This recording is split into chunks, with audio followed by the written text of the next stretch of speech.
Ever feel like when working After Effects, just taking too much time doing things? Well, you're in the right place, because in this video I'm gonna show you 5 expressions you must know, because it's just gonna save you more time and it's gonna make your animations look from basic to mind-blowing. So now this first expression that I would like to show you is random. I just enter, we can enter actually 0.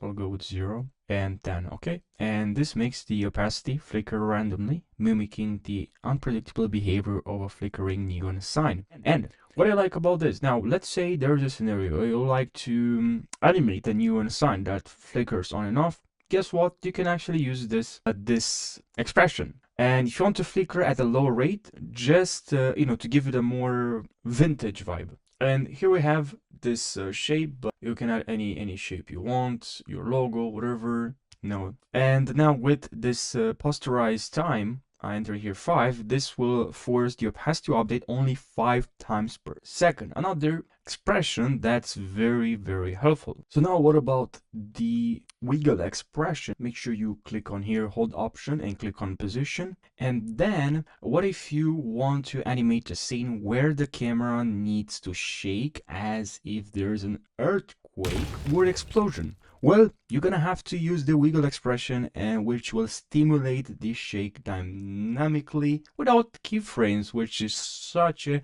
helpful expression. Now here another expression that it's super helpful is this one, loop in, and you can add here, say, something that you want, right? But what you can add now, well, you have a lot of suggestions here if you just type a word, but you can see here. But of course, in our animation here, which is very simple, but I can add. And here's what we have here now. Look at this, loop in, ping pong, and look at this. Now look at this expression, loop alt offset, and this one is very helpful, because what this is gonna do, this offset is just offsets the value. It means that instead of repeating the same animation in the exact position, it adds the difference from the last cycle to create a continuous progressive motion. So you're welcome. Now another expression that I found so helpful is go to rectangle here and then just add a rectangle. Go here, expand, click on add, and here you're gonna see wiggle path. Then from here, select a smooth